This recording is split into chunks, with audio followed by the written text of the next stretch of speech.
वाहिगुरु जी का खालसा वाहिगुरु जी की फतेह। अपन विचार कर रहे थे श्री गुरु अमरदास जी की मुखार बिंद से उच्चारण की हुई पावन वाणी आनंद साहिब, जो रामकली राग में उच्चारण की गई है। 40 पौड़ियाँ हैं। आज अपन चौथी पौड़ी की विचार व्याख्या करने का एक छोटा सा प्रयास फिर से करेंगे, क्योंकि गुरु पातशाह ने आनंद को जो परिभाषित किया है उसके मायने बहुत गहरे हैं। अक्सर अपन किसी से हालचाल पूछते हैं ना, वो कहते हैं वे मज़े में हैं, आनंद में हैं, लेकिन वास्तव में आनंद है क्या? किसी की भी नब्ज़ को असल में टटोलोगे ना तो वो अपने दुखों का राग अलाप देगा। आनंद कहने और आनंद की अनुभूति में जमीन आसमान का अंतर है। गुरबाणी हमें अंदर से सुचेत करती है कि वास्तव में आनंद है क्या। आनंद आनंद सबको कहे, आनंद गुरु ते जाने। गुरु पातशाह फिर अगली पौड़ी में यही समझाते हैं। आज अपन विचार करेंगे चौथी पौड़ी की। चौथी पौड़ी में गुरु पातशाह फरमान करते हैं, साचा नाम मेरा आधारो, साच नाम आधार मेरा, जिन भुखा सब गवाइयाँ, कर शांत सुख मन आए वसया, जिन इच्छा सब पुजाइयाँ, सदा कुर्बान किता गुरु विटो, जिस दियाँ ए वडियाइयाँ, कहे नानक सुनो संतो, शब्द तरो प्यारो, साचा नाम मेरा आधारो। कहे नानक सुनो संतो, शब्द तरो प्यारो, साचा नाम मेरा आधारो। गुरु पातशाह फरमान करते हैं कि वो अकाल पुरख वाहिगुरु, जिसका हमने श्वास श्वास शुक्राना करना है, उसी परमपिता परमात्मा का शुक्राना करते हुए गुरु पातशाह फरमान करते हैं, वाहिगुरु की रहमत सदका उसका सदा कायम रहने वाला सत्य स्वरूप पावन नाम मेरे जीवन का आधार बन गया है। और जिसके जीवन का आधार उस परिपूर्ण परमात्मा का नाम होगा, क्योंकि उस परिपूर्ण परमात्मा का नाम आनंद का खजाना है, सागर है।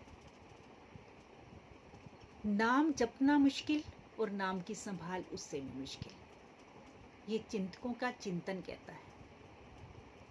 इसलिए गुरु पातशाह फरमान करते हैं कि उस परिपूर्ण परमात्मा का शुक्राना करते हुए कि उस वाहिगुरु की रहमत सदका उसने कृपा दृष्टि की, तो उस परिपूर्ण परमात्मा का नाम जो है, वो जो सत्य स्वरूप है और सदा कायम रहने वाला है, वो मेरे जीवन का आधार बन गया है।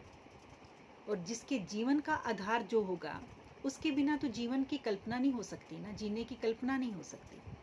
गुरु पातशाह फिर आगे फरमाते हैं, जिस हरि नाम ने मेरे सारे लोभ लालच जो है वो मिटा दिए हैं।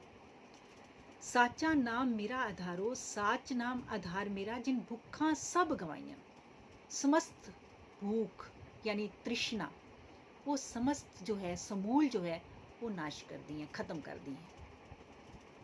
जिस ईश्वर के नाम ने मेरी समस्त मनोकामनाएं पूर्ण कर दी हैं, जो प्रभु नाम मेरे अंदर शांति तथा सुख पैदा करके मेरे हृदय घर में आकर बस गया है, वही अटल रहने वाला प्रभु नाम ही मेरा जीवन का आधार है। वही सदा कायम रहने वाला, वही आनंद प्रदाता, वो परिपूर्ण परमात्मा का नाम ही मेरे जीवन का असल आधार है। गुरु जी जीव स्त्री की ओर से कथन करते हैं, क्योंकि गुरबाणी आशय अनुसार सभी जो पुरुष रूप में है, चाहे स्त्री रूप में है, वो असल में जीवात्मा रूप में स्त्री रूप में है, और वो परिपूर्ण परमात्मा पुरुष रूप में है। ये जीवात्मा और परिपूर्ण परमात्मा का जो पति पत्नी वाला संबंध है, उस संदर्भ में गुरु पातशाह समझाना करते हैं कि गुरु जी जीव स्त्री की ओर से कथन करते हैं कि मैं सदैव स्वयं सतगुरु से कुर्बान, अपने आप को कुर्बान करती हूँ, न्यौछावर करती हूँ। मैं अपनी जिंद, अपने प्राण जो है वो प्रभु प्रियतम से न्यौछावर करती हूँ। साच नाम आधार मेरा, जिन भूखा सब गवाइयाँ, कर शांत सुख मन आए वसया, जिन इच्छा सब पुजाइयाँ, सदा कुर्बान कीता गुरु विटो। सदा हमेशा के लिए मैंने अपने आप को न्यौछावर कर दिया है गुरु विटों यानी गुरु से, जिस दियां ए वड्याइयां, जिसकी सिर्फ सलाह अकथनीय है, अवर्णनीय है, जिसके गुणों को बयान नहीं किया जा सकता। कहते हैं शेष नाग की 1000 जीवा हैं, वो हर पल उस परिपूर्ण परमात्मा के नए नाम उच्चारण करता है, हर एक जीव से करता है। एक जीव वाला प्राणी उस परमात्मा का क्या अंत पाएगा? 1000 जीव वाला शेष नाग भी अभी तक उस परिपूर्ण परमात्मा का तो अंत नहीं पा पाया, और ना ही उस परिपूर्ण परमात्मा का अंत पाना किसी के जीवन का असल में मनोरथ है। यानी असली मनोरथ ये नहीं है कि उसका अंत पाया जाए। सुधी चिंतकों के कथनानुसार, चिंतनानुसार उस परिपूर्ण परमात्मा जो बेअंत है, असीम है, एक इंसान की बुद्धि ससीम है, एक सीमा में है, उसका ज्ञान सीमित है, वो ज्ञान का अथाह भंडार है, गुणों का अथाह भंडार है। उस अनंत को अंत वाला जीव कैसे उसका भेद पा सकता है? उस असीम को एक ससीम बुद्धि वाला प्राणी उसका भेद कैसे पा सकता है? बड़े बड़े ऋषि मुनि, पीर पैगंबर भी उसका अंत नहीं पा सके, तो एक साधारण व्यक्ति की तो औकात और बिसात क्या है? और ना ही उसका अंत पाना किसी का लक्ष्य है, मनोरथ है। केवल और केवल गुरबाणी आशय अनुसार उस परिपूर्ण परमात्मा का नाम जप जप के हौमे को खत्म करना है और उस परमात्मा में अभेद हो जाना है। ये जीवन का असल में जो है लक्ष्य है, मनोरथ है। गुरु पातशाह फरमान करते हैं, सदा कुर्बान किता गुरु विटों जिस दियां ए वड्याइयां, जिसकी ये बड़ाई है, ये गुण है, जिसकी ये सिफ्त सलाह है, जिसकी ये कीर्ति है, जिसके गुणगान, उनके गुणों को गायन कर करके मैं अपने आप को उस पर बलिहार जाता हूँ, मैं अपने आप को उस पर न्यौछावर करता हूँ, मैं अपने आप को गुरु के प्रति समर्पित करता हूँ। कहे नानक सुनो संतो शब्द तरो प्यार, कि ये समस्त रहमतें गुरु से ही प्राप्त हुई हैं। तीसरे पातशाह श्री गुरु अमरदास जी का फरमान है कि हे संत जनों, गुरु का शब्द एकाग्र चित होकर श्रवण करो, अर्थात गुरु शब्द से प्यार बनाओ, क्योंकि गुरु की कृपा से ही ईश्वर का सदा कायम रहने वाला नाम मेरी जिंदगी का सहारा बन चुका है। गुरु की मध्यस्थता जरूरी है। गुरु गुरु गुरु कर मन मोर, गुरु बिना मैं नाही और।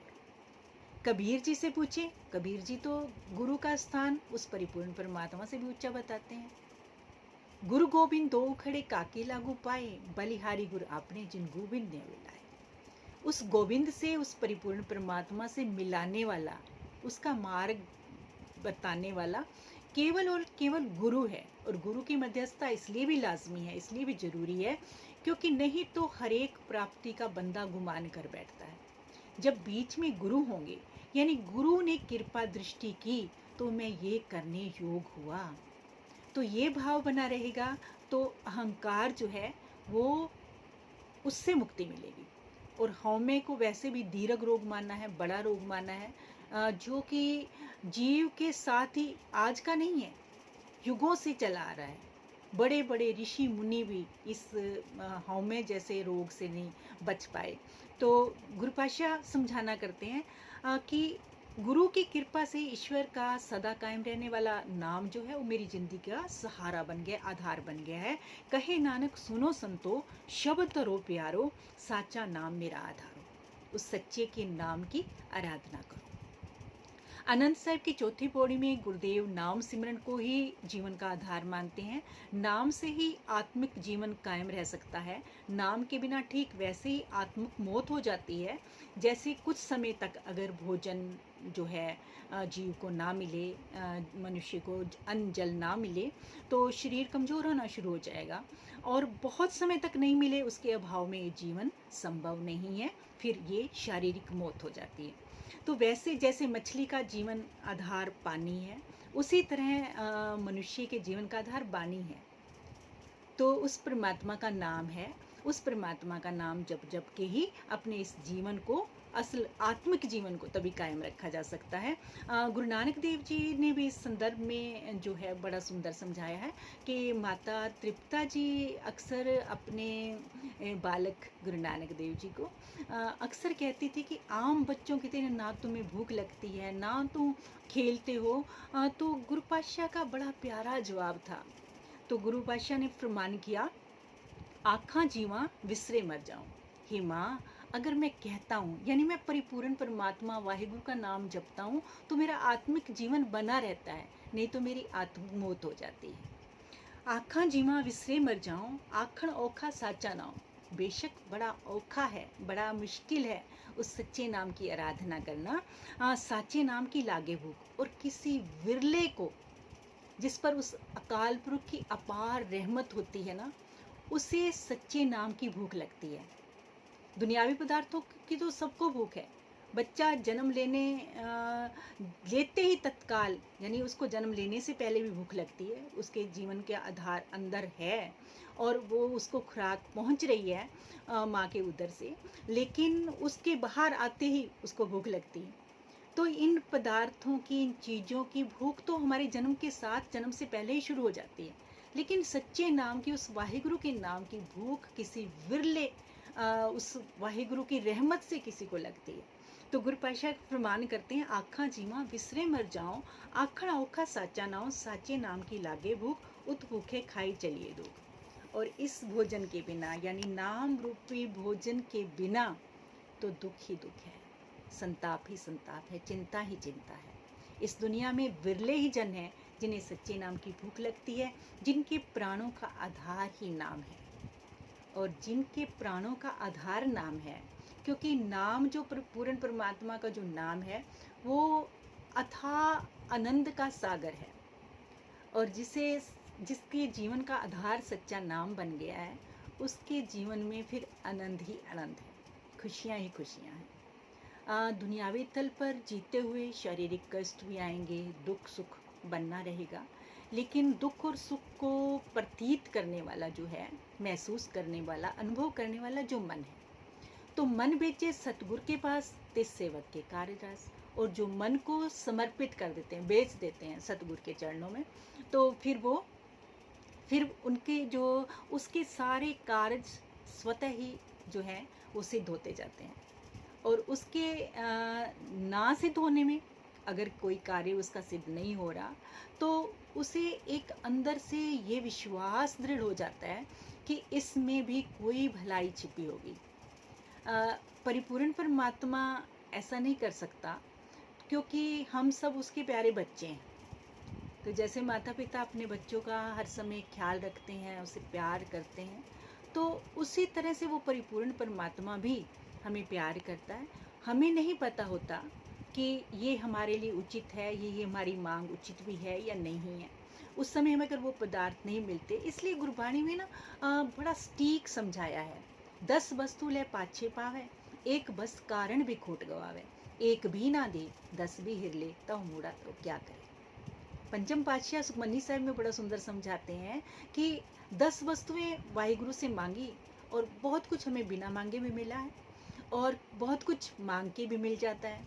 तो 10 वस्तुएं जो ली और फिर कभी 11वीं मांगी और वो नहीं मिली, तो हम उस परिपूर्ण परमात्मा से इतना गिला शिकवा शिकायत करते हैं कि, और वो 10 वस्तुएं तो भूल जाते हैं जो पहले ले चुके हैं, और 11वीं के लिए पता है क्या कहते हैं, ये नहीं कहते कि हे वाहिगुरु जी आपने 10 दिए हैं, ये भी दो। हम तब, ये इंसानी फितरत है। तो गुरु पंचमाशाह समझाना करते हैं कि 10 वस्तु ले पाछे पावे, उसको तो भुला दिया, और एक बस कारण बिखोट गवावे, किसी विशेष कारण करके वो हमें नहीं मिली, तो हम उस परमात्मा से, उस वाहिगुरु से गिला करते हैं, शिकवा करते हैं। एक ही चीज़ मांगी थी, वाहिगुरु वो भी नहीं दी। अरे भाई, उस वाहिगुरु को हमारे से कोई वैर थोड़ी है। घर ता तेरे सब कुछ है, जिस देह में सो पावे, सदा सिर्फ सलाह तेरी नाम मन वसावे। उसके घर में सब कुछ है, कोई भी कमी नहीं। हमारे में वो पात्रता नहीं, या फिर उस ना मिलने में भी हमारी कोई भलाई छिपी है। जब उस वाहिगुरु के हुक्म में, रज़ा में राज़ी रहना आ जाता है, तो उस समय फिर ये हृदय शिकायत नहीं करता, शुक्राना करता है। और कई बार अक्सर जीवन में जो विश्वास रखते हैं परमात्मा पे मुकम्मल तौर पे 100%, तो उनको कोई ऐसा कुछ मांगते हैं और नहीं मिलता, तो कुछ समय बाद जाकर उनको खुद, कुछ समय बाद पश्चात उन्हें खुद एहसास होता है कि सचमुच ये ना मिलने में ये राज छिपा था, ये भलाई छिपी थी, और तब हमें पता नहीं होता और हम गिला कर बैठते हैं, हम शिकायत करते हैं। शिकायत नहीं, शुक्राना करना है। वाहिगुरु को पता है कि उसने किस समय किसको क्या देना है। और एक चीज़ साथ साथ और चलती है, हमारे कर्म भी आड़े आते हैं, हमारे कर्म भी आड़े आते हैं, तो कुछ कर्मों का सिलसिला भी साथ में चलता है उस कुदरत वाले के अटल नियम के अनुसार। पर कर्म से भी बहुत ऊंची है उसकी रहमत, उसकी कृपा दृष्टि। उसकी कृपा दृष्टि हो जाए, पूर्ण गुरु मिलता है, और पूर्ण गुरु की कृपा दृष्टि उस रब जी से ही मिला देती है। वाहिगुरु रहमत करे, गुरु कृपा करे, इस पावन वाणी आशय अनुसार हमारा जीवन बने, हम आनंद की अनुभूति करना शुरू करें कि उस परिपूर्ण परमात्मा ने जो दिया है उसका शुक्राना करना शुरू करें। जैसे जैसे जीव जितना शुक्राना करेगा, उतनी उतनी ये झोलियाँ रहमतों से भरती जाएंगी। ये यकीनन गुरबाणी आशय अनुसार अगर अपन जीते हैं तो 100% जो है वो आनंद की अनुभूति बनेगी, और गुरु कृपा करेगा। हमारा विश्वास मुकम्मल है तो उसके घर में किसी चीज़ की कमी नहीं है। वाहिगुरु कृपा दृष्टि बनाए रखे, और ये वाणी का जो है कवच पहनाए रखे हमें, ताकि हम व्यर्थ के आडंबरों में, कर्मकांडों में न फंस के केवल एक पर विश्वास करते हुए हम इस जीवन में बसर कर सकें। किसी तरह की कोई गलती हो गई हो तो मैं क्षमा प्रार्थी हूँ। फिर अगली पौड़ी के साथ विचार करेंगे। तब तक के लिए आज्ञा, और वाहिगुरु सबको तंदुरुस्तियाँ बख्शे और अपने नाम से जोड़े रखे। यही अरदास बेनती करते हुए, नानक नाम चढ़दी कला, तेरे भाणे सरबत का भला। वाहिगुरु जी का खालसा, वाहिगुरु जी की फतेह।